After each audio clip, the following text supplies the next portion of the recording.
Om Namo Bhagavate Vasudevaya. Om Namo Bhagavate Vasudevaya.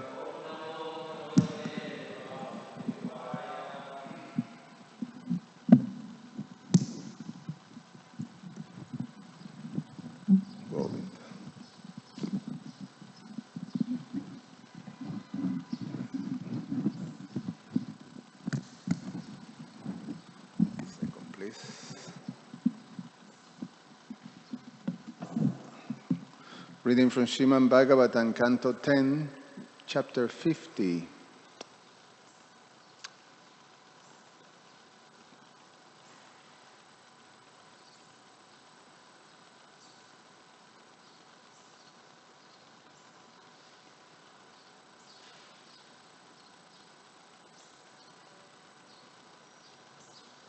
Krishna establishes the city of Dwarka. Text number 5 and 6.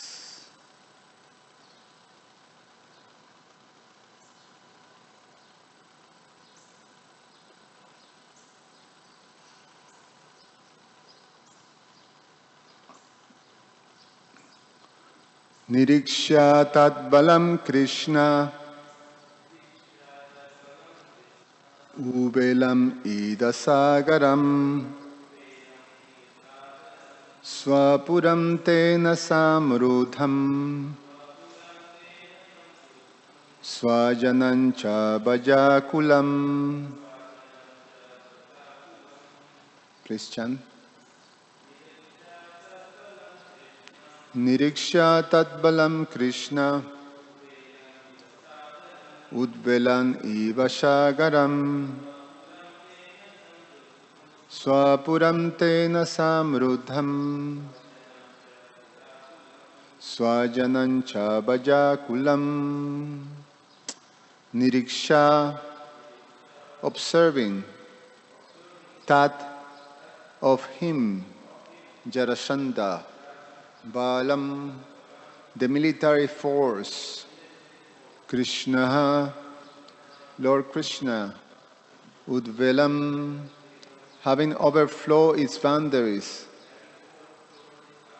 Iva, like, Sagaram, an ocean, Swa, his own, Puram, city, Mathura, Tena, by it.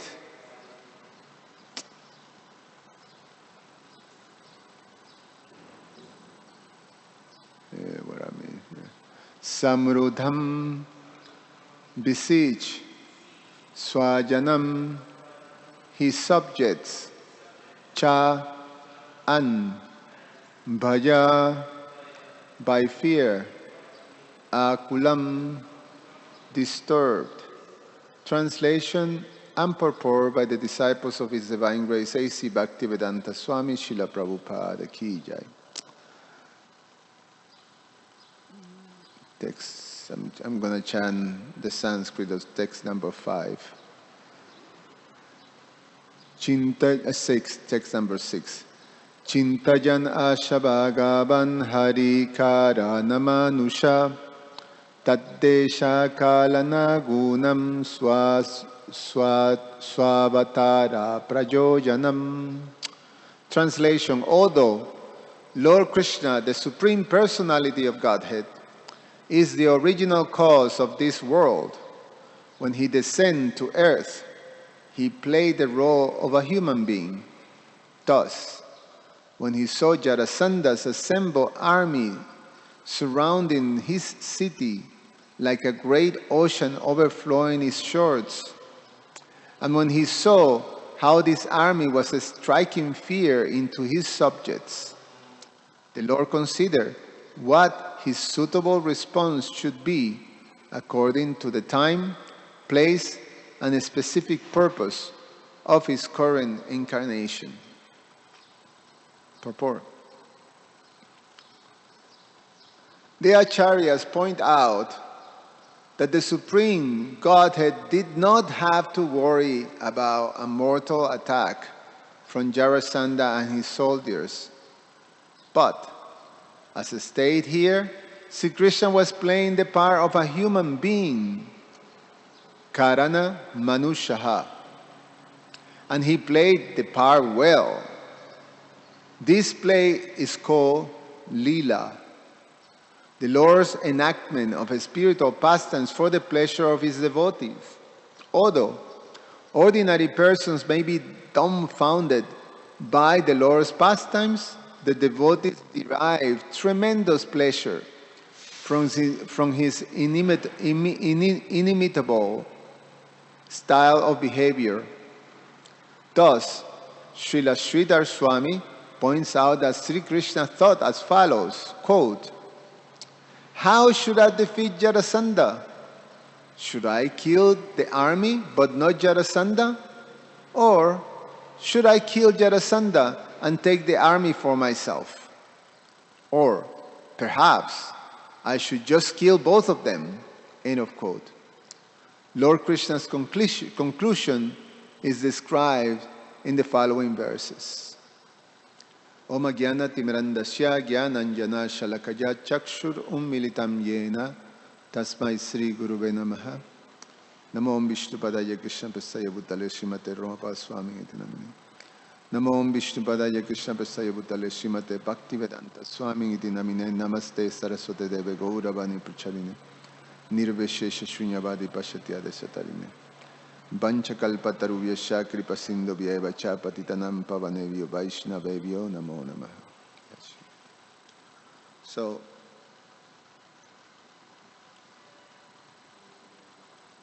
Krishna explains in the Bhagavad Gita in chapter 9 that it's not so simple to understand his pastimes in this world.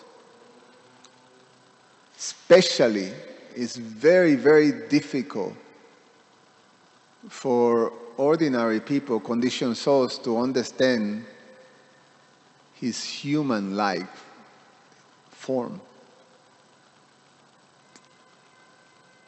In fact,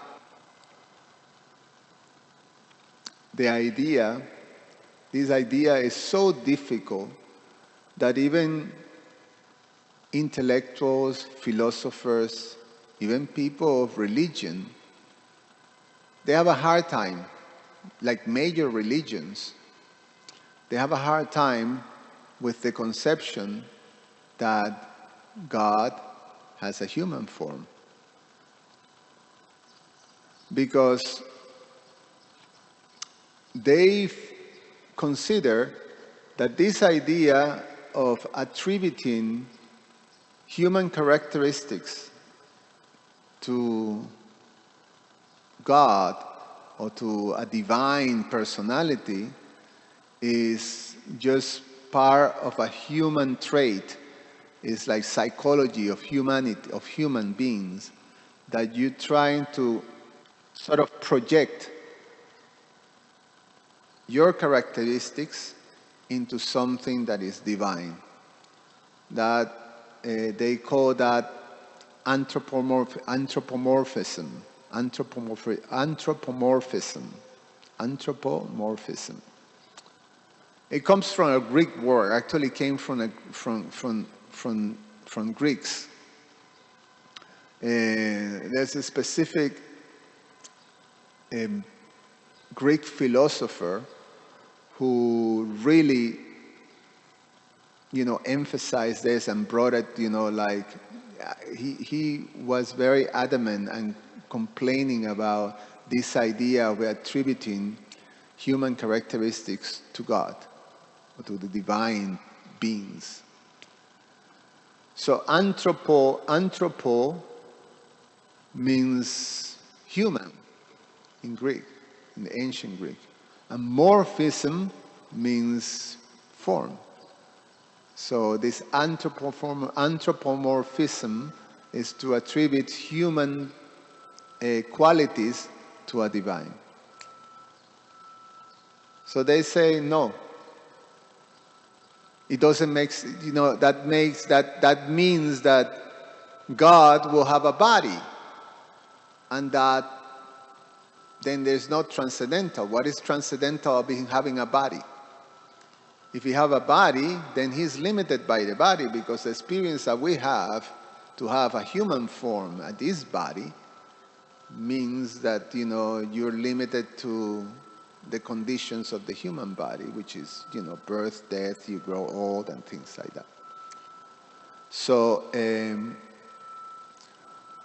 no, is not, it doesn't make sense that God has a human body. Because God is spiritual. So they have this, they can put these two together. These philosophers,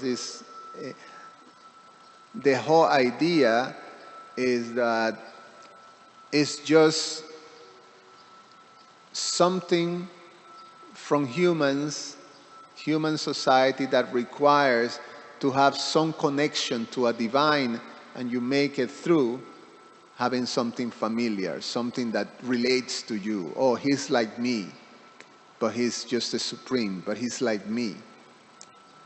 He loved me, he reaches to me, all these how you say, human-like emotions and feelings, and he speaks, he's able to have a relationship. All these things are made up by humans in order to have some sort of a connection to something transcendental, something divine. But it doesn't make sense. And that's a common trait from demons, atheists, to thinkers, intellectuals, philosophers, and even religions.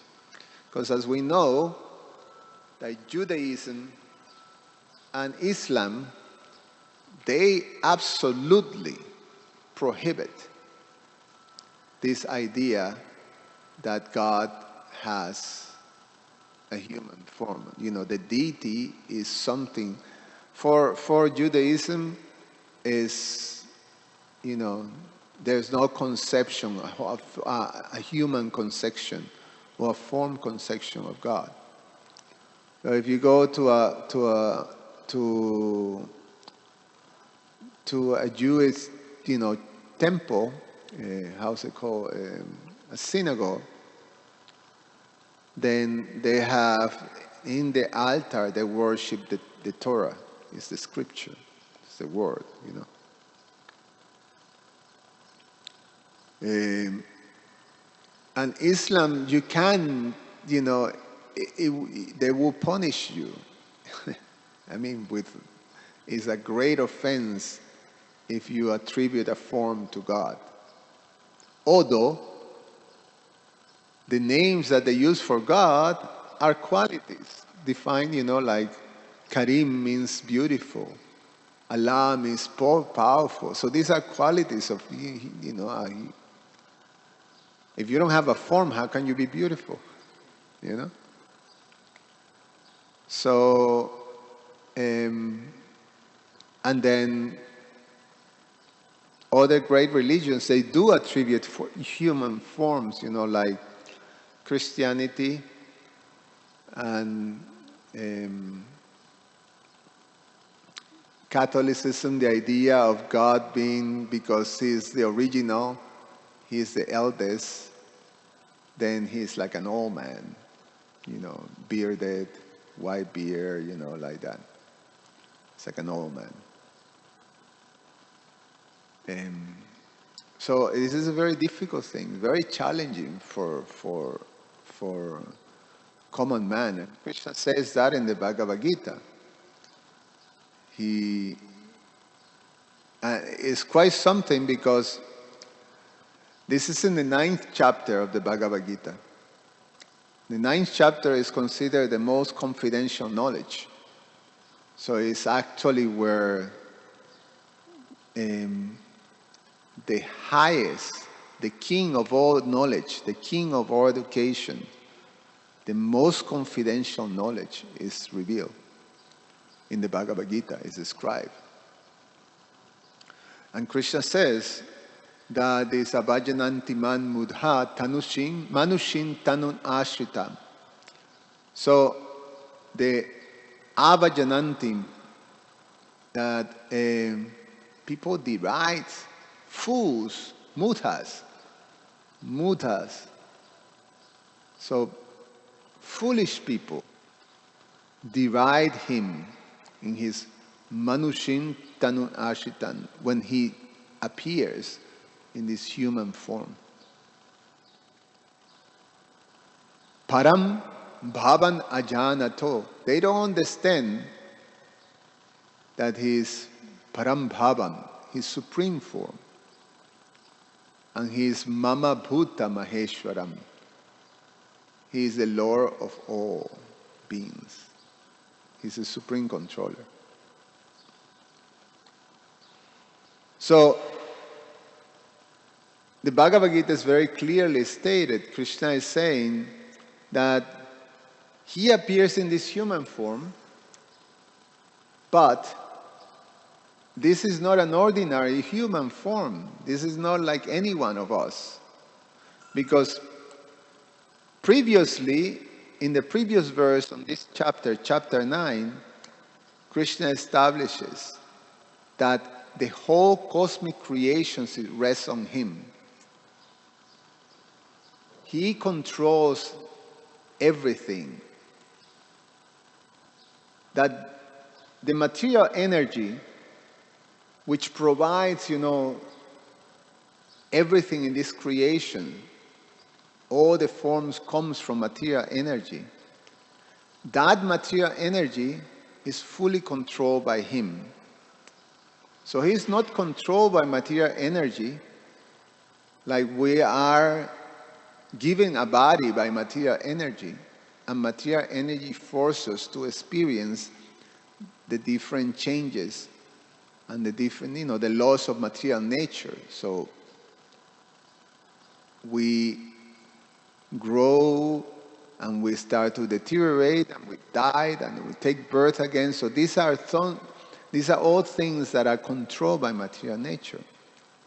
So we are controlled by material nature, but Krishna establishes this mayadya kshena prakriti, that material nature is controlled by me. It's under my full control. So, foolish people, because of, why foolish? Why mudha? Because they lack transcendental knowledge. They don't have proper understanding. So this lack of understanding of Krishna's position is when they become completely baffled by the conception that the personality of God, the supreme controller, has a human form and perform human-like activities, and does have these traits, human-like traits. He loves, he has fun, he has, have relationships, and he sometimes feels sad, he sometimes feels elated, he sometimes feels angry. All the things are manifested in the past tense of the Lord. So, people have a really hard time with the thing. And it's because they just don't understand that Krishna's anger, Krishna's love, Krishna's sadness, these are all divine. These activities are divine, meaning that they're not under the control of this material energy. They're not material emotions. In the material world, we are under this, the experience is the experience of duality. So there are things that give us pleasure, there are things that give us misery. And then through this experience of dualities, then matter sparsas tu kunteya, all these things happens, come and go. Then, we're happy, we're elated, we're miserable. We're completely miserable. We suffer. Now, for Krishna, he is not under the material energy. The material energy is under him. So for Krishna, all these different manifestations there is just different manifestations of Ananda. It's absolute Ananda, means pleasure. So, how you understand someone really angry, like Lord Nrsingadev, is actually experiencing pleasure. Or someone really, really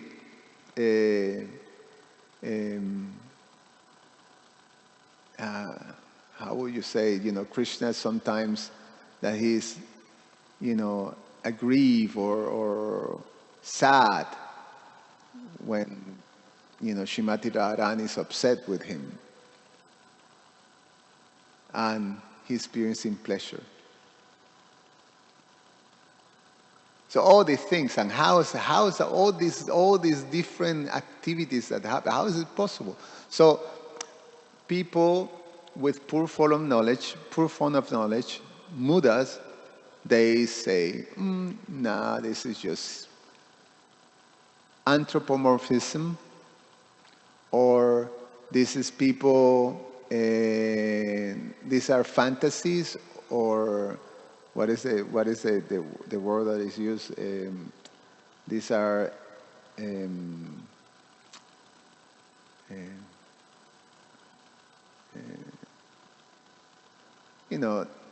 I forgot the word. When you attribute,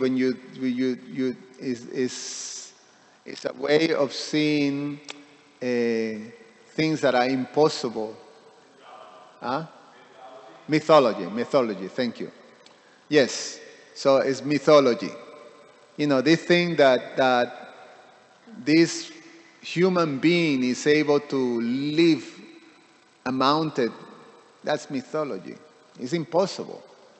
All these impossible superhuman acts, that's just mythology. That's just to enhance, the sense of, this is a worshipable, great personality. So these are all mythological narrations like that. Fools, because they lack of transcendental knowledge. So the fact is that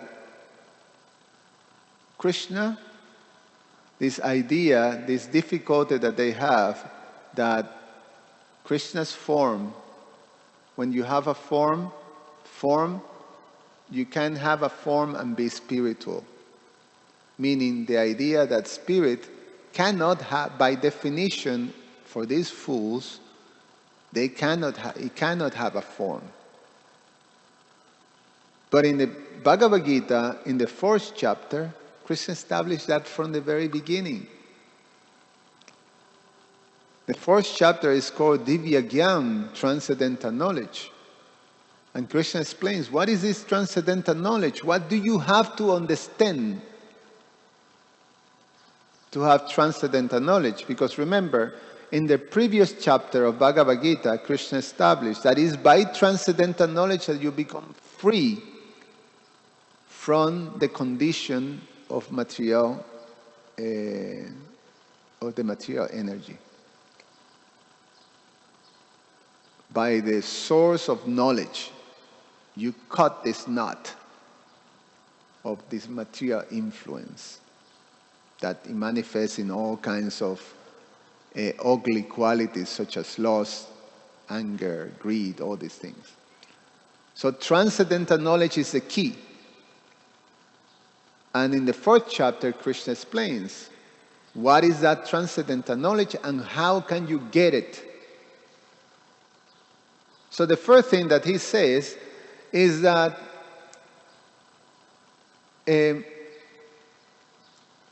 he descended on this world, in his own transcendental form. He says, Ajopi Shan Avyatma, Avyayatma. So Ajo, although he's unborn, and Avyaya means that his body, there's no deterioration in his body, meaning that it's eternal. It's an eternal form. And he's Bhutanan Ishwaro Pishan. He is the Lord of all beings. And Prakritin Shwan Adhishtaya. So here, he says that he appears in his transcendental form. This Swan Adhishtaya. Swan means mind. Prakritin, transcendental form. His transcendental form, he appears in that. Prakritim Swan, my own transcendental form. Sambhavami Atmamayaya. How does that happen? By the potency, by my internal potency.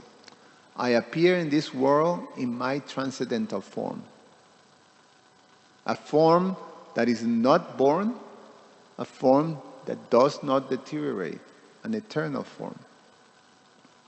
And for what purpose? Yada yadahi dharmasya. So he comes here to this world when there is a decline in religion, then he comes to establish the principles of religion. And to give pleasure to the devotees, paritranaya shadunan, vinashaya chaduskirtam, and to chastise and eliminate, destroy those who are hurting or opposing religious principles. So, that's Krishna's purpose. Now, Krishna says, transcendental knowledge, this tattva, Divyan tattva, or Divyan gyan, what is this? Well, you have to understand the divinity, the transcendental nature of his appearance on this world and his activities. Which is,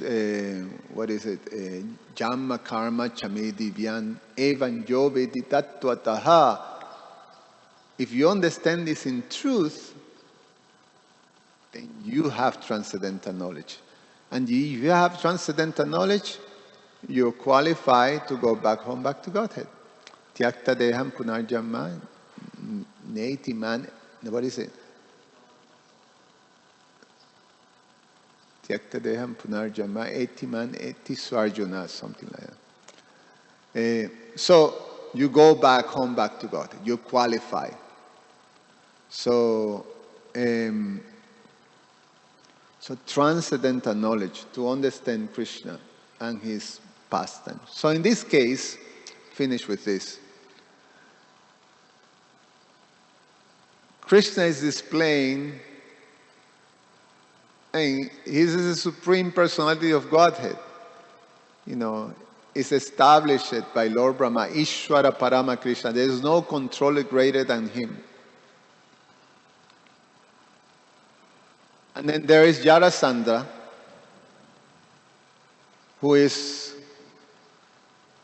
bent to actually destroy Krishna and the whole Yadu dynasty to avenge Krishna's killing of Kansa and leaving his two daughters, distressed without husband.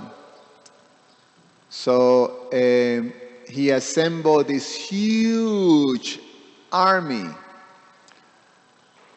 And many of these armies are demoniac kings, or kings that are sort of like they're part of the entourage or the associates of this Jarasandha.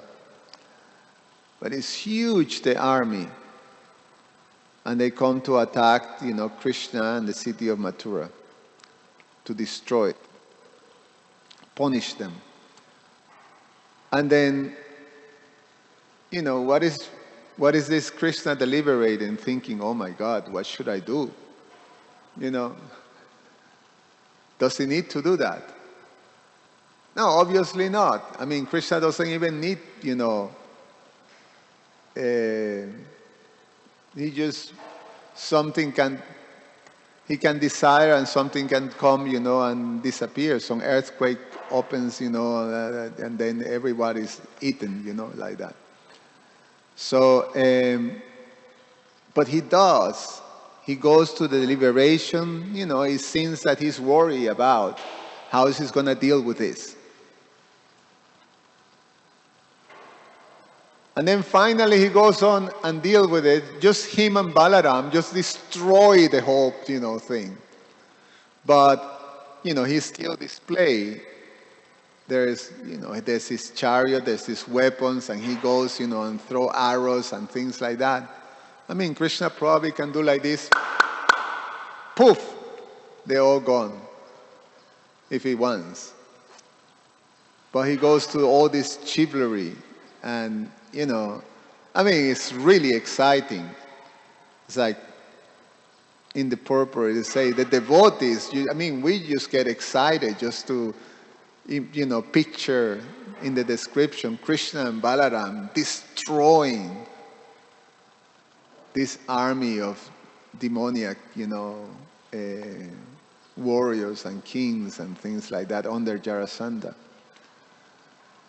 And then not only that, but, putting Jarasandha, this proud demon, in his place. Because, they basically sort of like, arrest him, and just after this completely destroying him, destroying his army, and then send him back. Go. Completely humiliated. And it's not that we take pressure on seeing the humiliated, demon, in one sense. Well, in one sense we do. At least I do. Because these bad characters, how they got punished, by Krishna is really fun. But Krishna is very clever. The things that we understand as devotees is that Krishna is fulfilling so many purposes when he does this. Nothing, so many purposes. And one of the things is that, well, he has his pastime, so he's enjoying his pastime. He wants to fight. He wants to sort of take care of his devotees and give them protection, And the devotees really enjoy, seeing Krishna just protecting them. He says Krishna is their hero. It's our hero. So it's really fun to hear and to feel, our hero is really how he takes care of those who are trying to attack us. But Krishna thinks, well, this Jarasandha, he's reciprocating with Jarasandha. He is such a horrible demon with this mentality of hatred towards Krishna, and so incredibly proud, like supremely proud this guy is, that materially speaking, that even though he's utterly humiliated and defeated, he won't give up trying. So he's going to continue putting together armies. And Krishna does that 17 times. This guy doesn't give up. 17 times. So what is that? He is serving Krishna in his purpose of Vinasaya Chaduskritan, of wiping out all these unwanted warriors that were populating the earth. So he will amass these massive armies of these Duskritins, and Krishna will wipe them out. And then send them back, go and put another one together, bring it to me, please. He wipes them out 17 times. So this is what we're going to hear. It's actually a really fun chapter because it's Krishna just really wiping, like we'll say in common sense, kicking some bleep. Like that. So, very nice. Any comments or questions?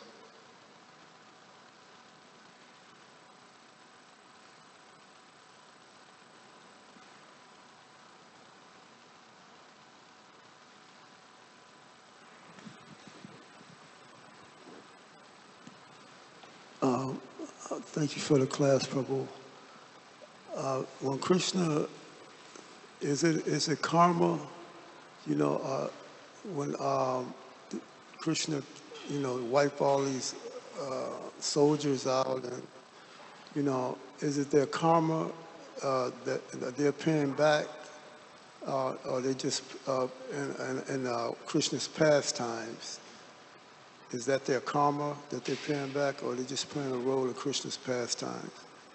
Yeah, something have to play on that, yes. Sometimes you hear that demons, is already,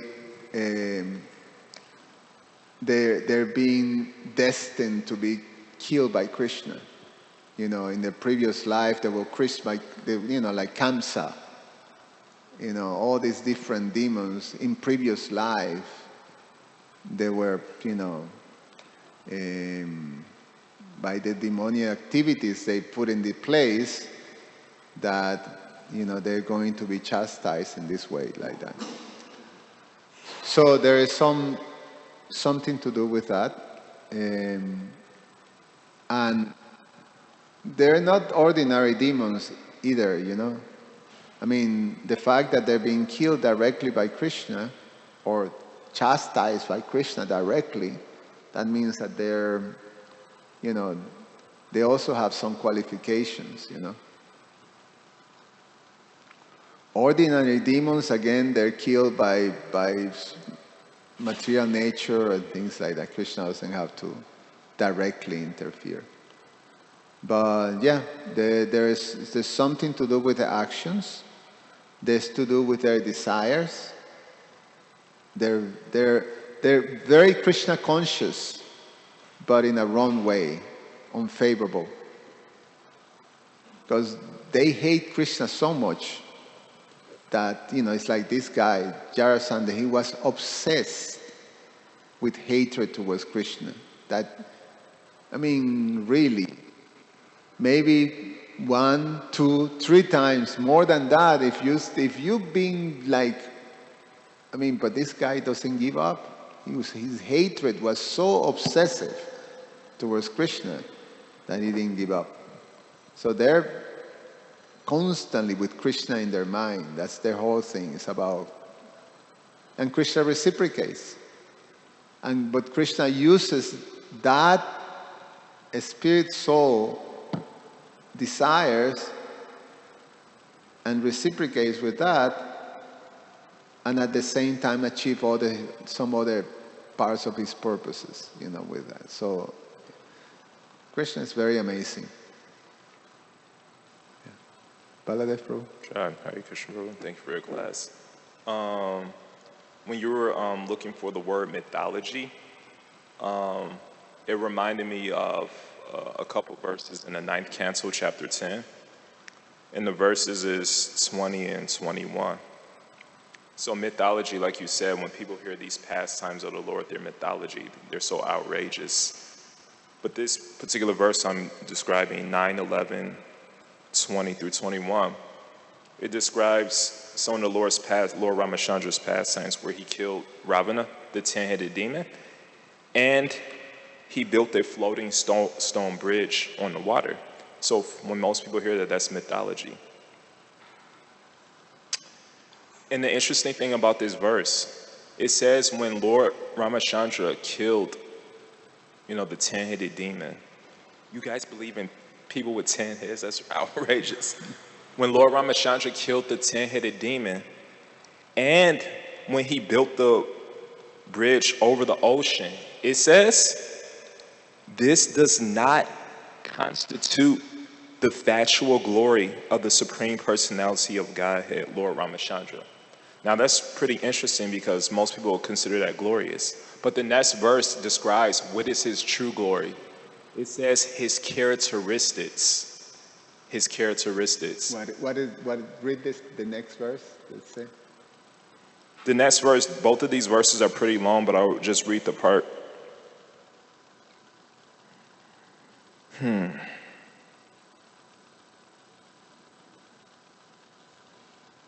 Lord Ramachandra's spotless name and fame, which vanquish all sinful reactions, are celebrated in all directions, like the ornamental cloth of the victorious elephant that conquers all directions. Here we go, his glories. Great saintly persons like Markandeya Rishi still glorify his characteristics. Now his characteristics are more glorious because we see that if building a stone bridge, floating stone bridge, and performing so many powerful things constitutes the glories of the Lord, then that means Ravana, that means Hiranyakashipu, they're also glorious because they did amazing stuff like that too. But the reason they weren't glorious is because they had no characteristics. So therefore, Jimi Hendrix says, when the power of love overcomes the love of power, the world will know peace. So the reason I'm bringing this up is that we see that when Prabhupada came to the West and he was sharing these outrageous so-called mythological stories of the Lord, his disciples immediately believed it without any question. Just like a child believes whatever their parents say. They say, my daddy said this, my mommy said that. Why? Because they feel loved by their parents. Prabhupada's disciples felt loved by Prabhupada. And therefore we see when somebody says something that's outrageous, you immediately accept that as authority because you feel the love. So we see the love is the actual authority, not these stories actually. And so we see that sometimes when people come to any spiritual institution, they may say, your teachings and your pastimes of the Lord, they may be fat, but I feel that your humility is a myth. Your love is a myth.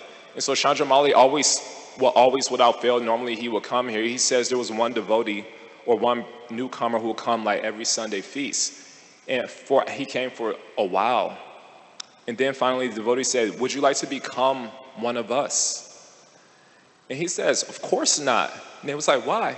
Because if you treat me like you treat each other, then I don't want to become it. You treat newcomers nicer. So my question is that it's not really a question, it's more like a statement. Maybe you could expand on it. A lot of times we try to convince people and I'll speak for myself. Many years ago, I was distributing books at DePaul University with my brother. I was talking with this one atheist, but he was more Buddha than me. I was getting upset, I was waving my hands, I was getting angry, and he looked like the Buddha, the enlightened one. So sometimes we try to convince people of Krishna's pastimes based on our intellect, but not our character, our love. So maybe you could maybe expand on that. Like, how can you not believe in the pastimes, you idiot? That's usually the mentality. So yeah, that's a very nice,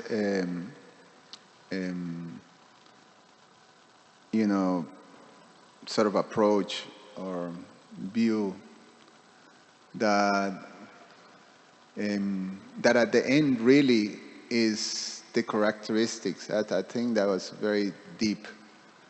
That all of the activities of the Lord are very wonderful, incredibly wonderful. Yeah, they do also wonderful things, mystic powers. Although Krishna's mystic powers is supreme, Yogeshwar, he's the supreme mystic. But however, mystic powers, then, you display some mystic powers and you can be God too. You can be, In fact, we have that, that ordinary people or ordinary human beings just display some, like Prabhupada say, you create some dust out of nothing, and then, a mystic displays some magic, and then you can claim you're God, and then people will say, oh, yes, it's God, but it's not that. I mean, that's wonderful, but that doesn't compare to this, these beautiful qualities, these supreme qualities of Krishna, and Krishna's devotees. So it's Krishna's sweetness, Krishna's kindness, Krishna's, it really, that's what touches your heart. That's what makes it incredibly. That's what he is, a Swayam Bhagavan. Because Krishna have this, like in the 9th chapter of the Bhagavad Gita, after he goes and say all these things, that fools deride me, I'm the supreme being, everything is controlled by me. And then there is all these different people that does this type of worship, but those who worship it with devotion, for them, I will preserve what they have and I will carry what they, even if they make mistakes, I will still, I will still have their backs, basically. So Krishna goes all this way, like really his qualities and his characteristics are so lovely, so beautiful, and that's what, the definition of God, that's what it's supposed to be, this loving personality of Godhead. All attractive, the word Krishna, all attractive. That's what makes it all, that's what makes his Leela all attractive. That he's lifting Govardhan Hill, but he's sort of, getting all like shaky when he sees, Shrimati Radharani, and then, the things start to, so all these type of things makes it very wonderful, yeah. So in terms of ourselves, that we cultivating the qualities of a devotee, and the qualities of a devotee as representative of Krishna, it's important that we also sort of develop this sadachar. That's why Vaishnava sadachar is up there in terms of us absorbing the culture of being a devotee. The culture of being a devotee is that we have to basically learn these etiquettes of how to deal, how to relate, not only with each other, but with different types of people, different.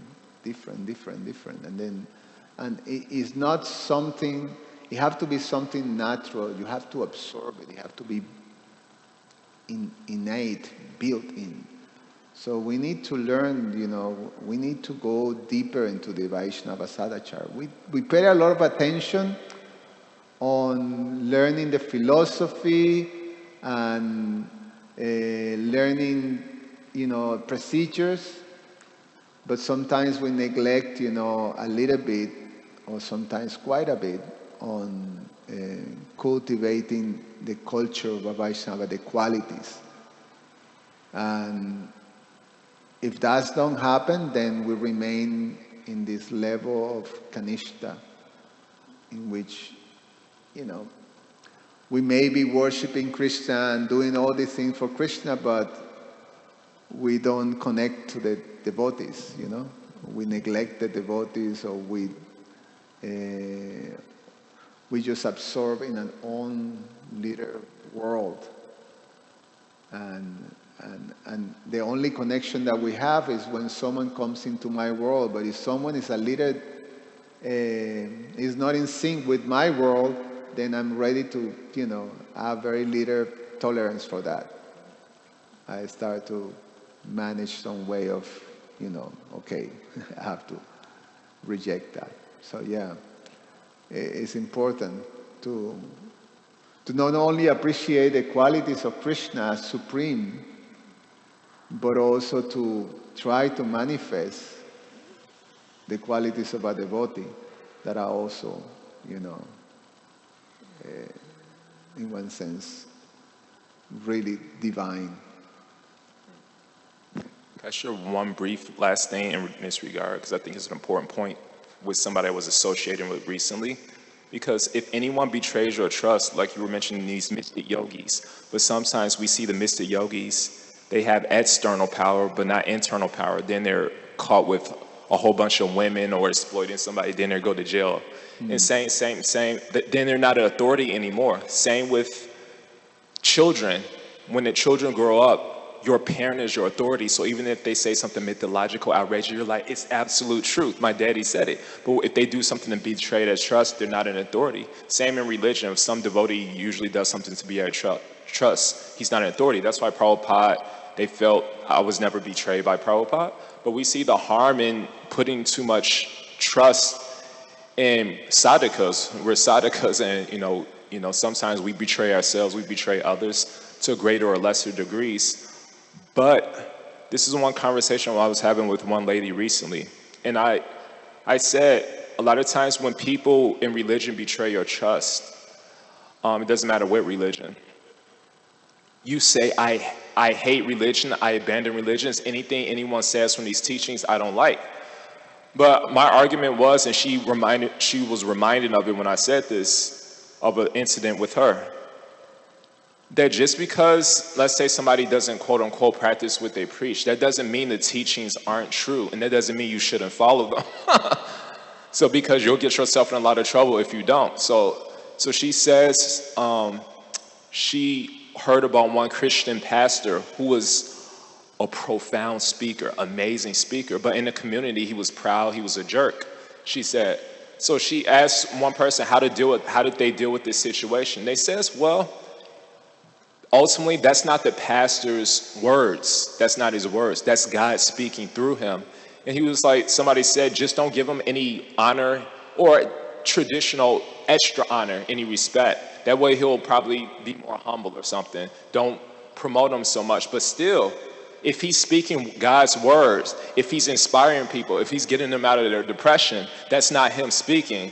That's the Lord speaking through him. So the Lord can speak through anyone, nice people, jerks, whoever. And so what do you say to somebody who says, I hate religion because somebody betrayed me, all these teachings are false, and that's what the premature conclusion is. So what do you say to that? I mean, I say that's not true. Yes. I think, you explained it nicely. The betrayal of someone that is conditioned, I mean, there will be different circumstances. One, because of some weakness, and other ones just because of, like, the cheaters. They actually were, and they were not really, they were mostly, they were like con artists in one sense. We have that type, cons, and we have others that are sincere, but, at one point they're conditioned, and then condition just takes. So, in one sense, to be vulnerable in our beliefs it goes on us. It's more. I have really to strengthen internally that although these things are possible to happen because it's a material world, I'm still sort of strongly situated. So if I'm very vulnerable, means that I have to do some internal work to strengthen. So if you eliminate the means to become stronger just because of someone's failure, then you also you're you're you're victimizing yourself. You're doing it to yourself. You're betraying yourself. Not only you're the victim of someone else, but then now you're doing it to yourself, and that's just not good. That's it's almost like masochism, or self suicide, or things like that. Yeah. I stop here. Thank you. Grantara Srimad Bhagavatam ki jai.